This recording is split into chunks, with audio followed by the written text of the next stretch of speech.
So hello, I am Marcris Obediente Tan, and for my topic, I will be discussing about the phenols.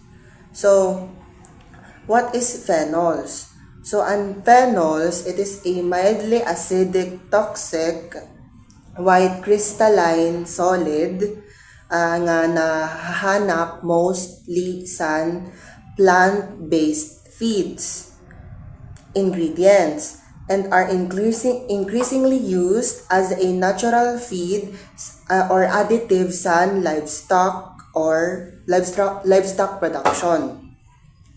So, sayo na compound or constant phenols is an gossypols. So, ang bago nga rin sa PPT, it is found in cottonseed. It is available in free forms as well found forms as gossypol protein complex. Whole cottonseed contains 1.09 to 1.53% of gossypol. Heat treatment of cottonseed meal decreases the gossypol content. So, ang gossypol, sayo siya nga compound sa phenol because ang gossypol, sayo siya nga toxic substance nga maagihan mo sa cotton seed and nag-act siya as a defense mechanism sa plant which is ang cotton seed na. And then, ang gossypol, sayo siya nga polyphenolic compound kasi protect niya ang cotton plant from being eaten or damaged. So, pag once na makaon ini sayo na hayop, mayaon complications because toxic siya para sa mostly sa mga hayop.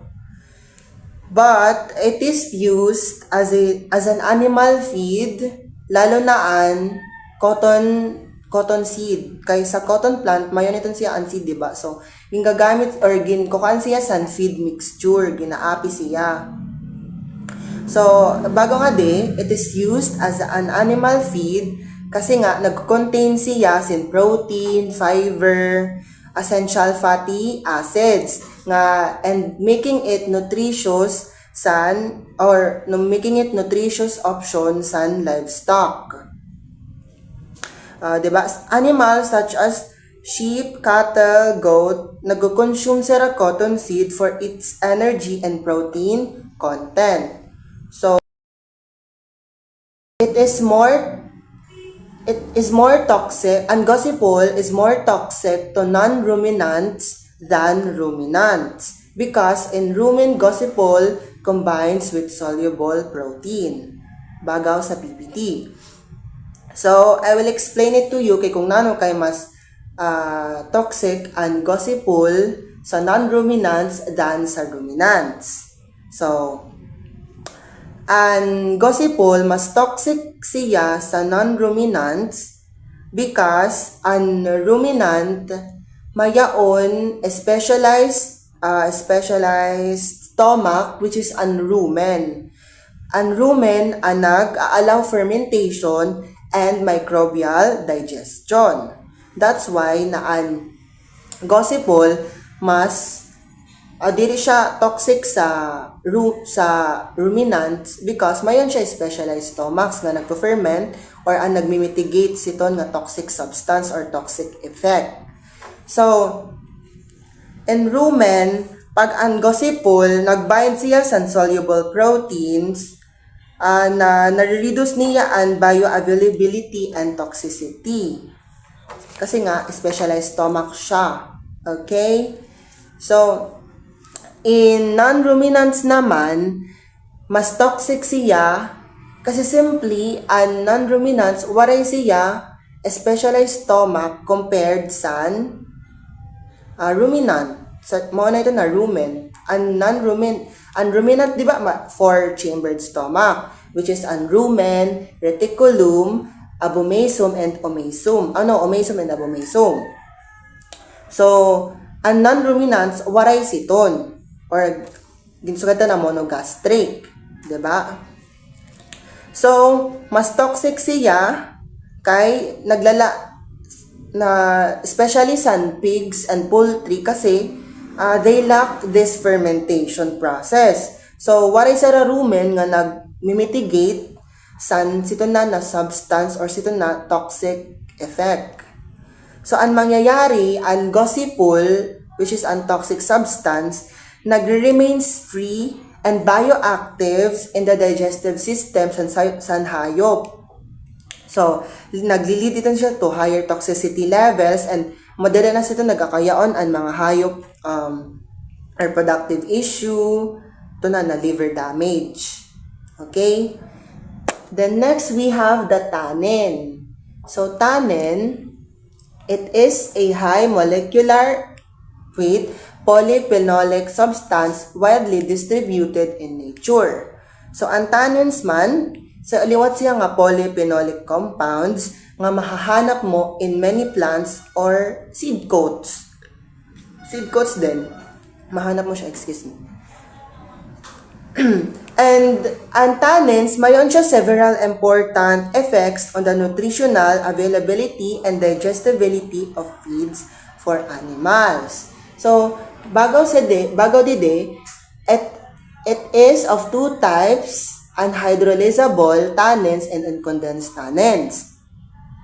So, anhydrolysable tannins, it is easily degraded in the rumen, promoted for antioxidant and immune boosting in monogastrics. So, an example sitong dida, ang tara extract, ang chestnut, na gina-add sa feedstuff, ito anhydrolysable tannins. While ang condensed man, nagbabind siya sa dietary protein. And high levels decrease feed intake and digestibility. Example na sindida, ang sainfoin, ang quebracho, or ang mimosa. Ganon. Tannins are astringent in nature.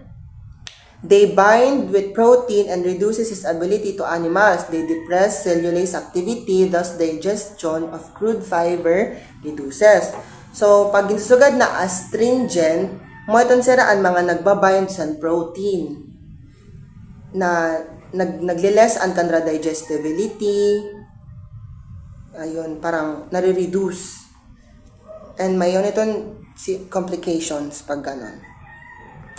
Then next, we have the mycotoxins. So, aflatoxins, group of closely related toxic substance produced by the fungi Aspergillus flavus and Aspergillus parasiticus, mostly in improperly stored feedstuffs such as cereal, grains, and oil meals. So, aflatoxin derives from Aspergillus or A. flavus, Fla. Tapos, ang toxin, A. flavus and A. parasiticus produced 4 major toxins, and B1, B2, G1, and G2. Oh my God, nagduluya. Okay. So, nga dikit sa effects of aflatoxin in productivity of animals. So, una, mayaon kit, acute intoxication. Acute intoxication, poisoning of farm animals is less likely to occur than chronic aflatoxicosis. The principal target organ in all species is the liver. Numerous liver functions are affected and the cumulative impact can be fatal to animals. So, pag insusugatan na acute intoxication, ang bago pangadto, ang principal target nira is the species is the liver. Because as we all know naman, ang number one nga function sa liver is mag-detoxify toxic substance and filtration. So, in young swine, which are highly susceptible to acute poisoning, early hepatocytic changes occur within 6 hours. So, ito na 6 hours post-exposure siya sa early hepatocytic changes. So, ang liver nag-start na siton mag-show sa early signs of damage. which nag-include na sindida ang swelling, an altered metabolism, tapos an vacuolization. But, wari pa sila sa stage wherein, diri pa sila sa stage of significant necrosis or cell death. Diba? Hemorrhage, tapos parang ganun. Then, nga di man sa koan, hemorrhages and cell necrosis occur by 9 to 12 hours. Excuse me. So, by 9 to 12 hours, post-exposure, and hemorrhages and cell necrosis by this time, ang liver tissue, nag-start na siya mag-show some visible signs of hemorrhage, which is ang bleeding na. And then, ang necrosis man, ang cell death. Okay? So, these signs indicate that the poisoning is causing significant damage to the liver.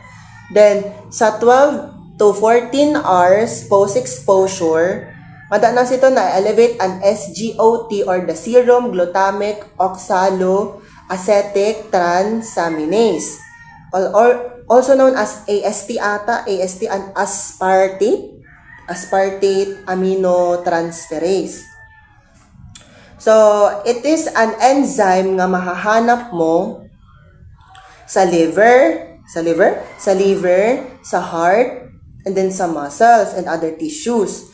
So, pag ang liver na damage siya or destroy, an SGOT is released into the bloodstream, leading to elevated levels in serum. Tapos, this serves as a marker of liver injury. So, in 12 to 14 hours, di na sila nagmamark ang liver injury, which is pag na-elevate na ang levels in serum. Then, by 24 to 34 hours, post-exposure, death if the poisoning is severe enough. So, death. The damage to the liver and potentially other organs becomes irreversible, leading to death within 24 to 30 to 34 hours. Aflatoxins. Okay? Then we have sa chronic intoxication naman, kit. So, in chronic intoxication, so, in swine, feed containing 0.4 ppm or greater of AFB1 feed from weaning to market weight can adversely affect the health of pigs. Among the mildest effects are decreased feed efficiency and poor rate of gain. More severe effects include acute hepatitis, systemic hemorrhage, and necrosis. So, in chronic intoxication sa swine, pag insusugad na hepatic necrosis, ito siya ang rapid death of a large number of liver cells causing sa liver na mag-fail. So, ito ang hepatic necrosis. Ang systemic hemorrhage naman, this refers to severe widespread bleeding occurring through the body, often due to a failure in the blood clotting system. And then, an nephrosis man, this is a serious kidney disorder where damaged filter cause large amount of vital protein to leak from the blood into the urine, leading to swelling. So, ito na mga chronic intoxications. Moreover, piglets are more sensitive than older pigs. However, stunted growth has been observed in piglet that nurse down in sows feed contaminated feed since AFM1, a toxic metabolite of AFB1, is transferred into milk. So, ito na stunted growth. So, ito na stunted growth. Sayo ito siya na condition where sayo na child or bata na ko ang hayop, height is significantly low for their age or parang kahamubo nila para sa ito na edad. 'Di ba? So, usually, nag-i-indicate din siya long-term malnutrition or chronic disease. So, that is the stunted growth. Then, in poultry naman, mainit siya. So, in poultry, avian species are quite variable in sensitivity to chronic aflatoxinosis. And turkey, poultry, and ducklings are the most sensitive. A dietary level of 0.25 ppm impaired their growth.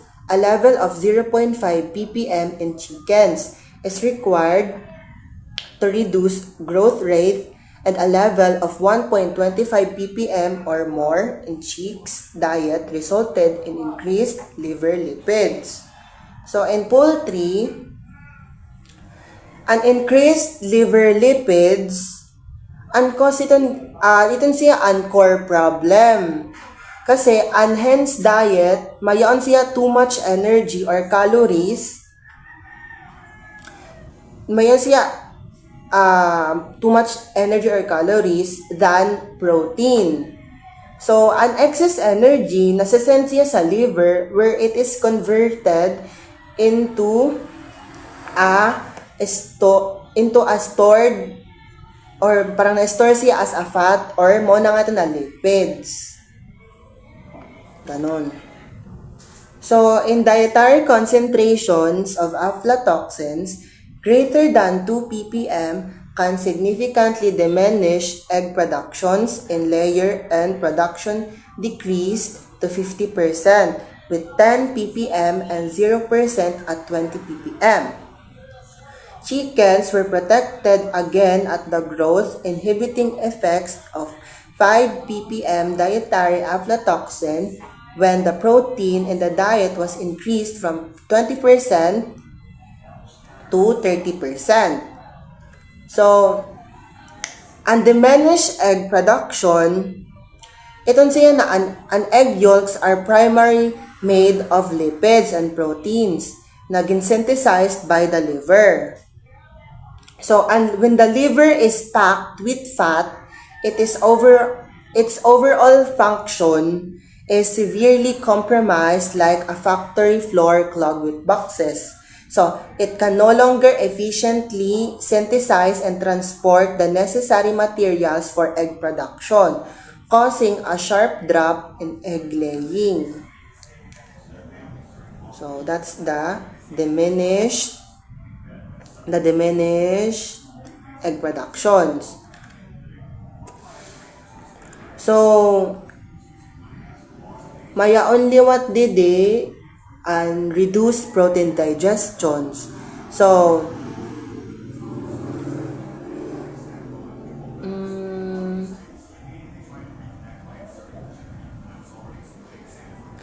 related man siya sa mga initial nutritional imbalance. Ito siya na reduce protein digestion, nutritional imbalance siya na ang diet either naglalack siya enough good quality protein or the diseased liver can no longer process protein properly. So reducing the availability of essential building blocks or the amino acids needed for both liver function and egg production. So next is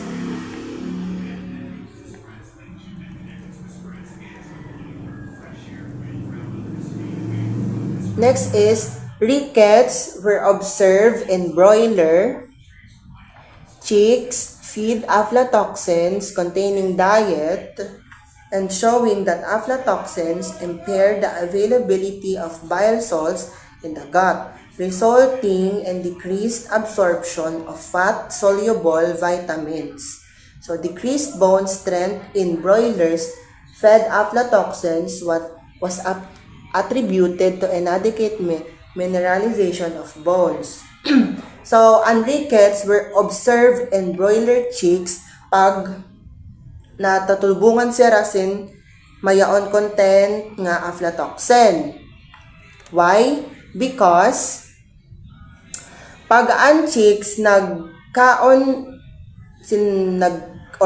when a chicks eats a food with aflatoxins, so it makes it harder for their bodies to use vitamins and minerals, especially the ones that helps their bones stay strong. As a result, ang chicks nagiging maluya or nagkakayon sin maluya nga mga buto or bones. So ito ng condition na gintatawag na rickets. So this happens because ang kanra bones diri nakakakuha sin right nutrients para mag-grow properly. That's why pag ang chicks nakakaon sin food na may aflatoxins, nagkakayaon sin ang rickets na observe sa kanra. Then next is the ruminants. In chronic intoxication, the growing calves display loss of appetite and reduced growth rate, while milk yield was reduced in cows. So, in ruminants, and reduced milk yields, an animal, pag nag-aalaga ka, manonotice niyo, pag sa kanan ruminants nga, manonotice niyo na pag ang hayop nagproduce in less milk, it is because an toxins or an illness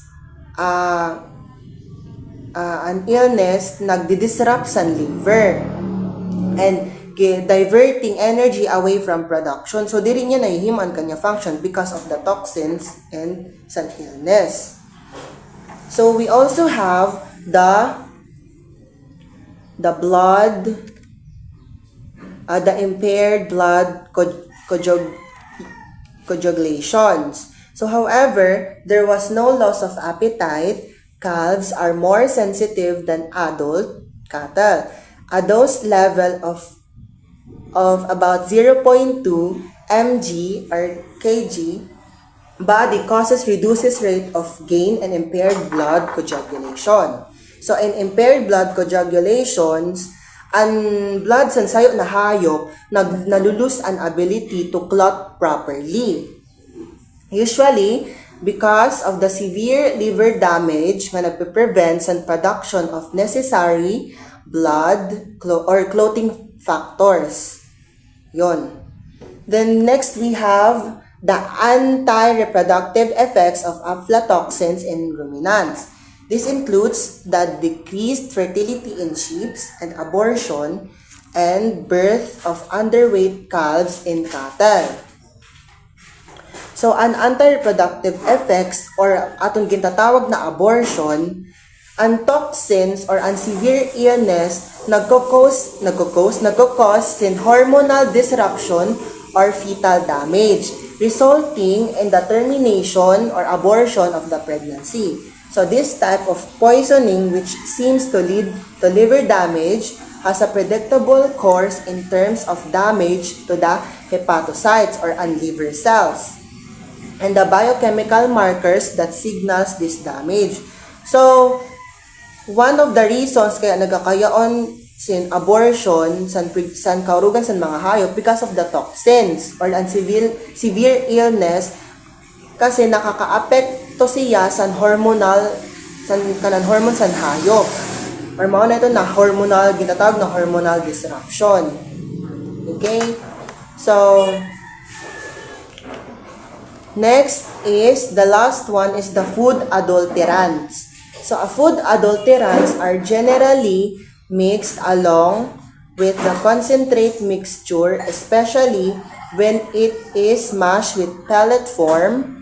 Individual ingredients are sometimes also found adulterated with various types of adulterants, which are not only poor in nutritive value but are also harmful to the animals. The costly feeds are generally adulterated. The fish meal is adulterated with sand, urea, and salt. The grains are adulterated with water. Several adulterants are added in various bulks like rice husk, sawdust, ground nuts, shells, brick powder, and small pieces of stones. So, pag insusugatan na food adulterants, may siya ito increasing volume of weight. So, nag-a-add ka sin mga inexpensive fillers like water, milk, or sand and pebbles sa grains. Apilot sundin spices para ma-increase an quantity of the product being sold. And it also reduce the production cost, and high-value ingredients are often substituted with cheaper alternatives. So, such as using other vegetable oils instead of using extra virgin oil and olive oil, or mixing common wet flour into expensive organic flour. So, in food adulterants, usually, mag-a-add kasi nisin mga inexpensive fillers para mapaupay ang quantity sa sayo na feedstock, para mapadamo ang product of being sold, and ma-reduce ang production cost. Usually, kay kaurugan sa mga feeds, diba, mga magmahal. Pero though, mayon man sa raliwat maupay nga, kasi kaurugan man sa feedstock, nutritious para sa hayop. And that's all for my report. Again, I am Marcris Obediente Tan, and thank you so much for listening. Bye-bye.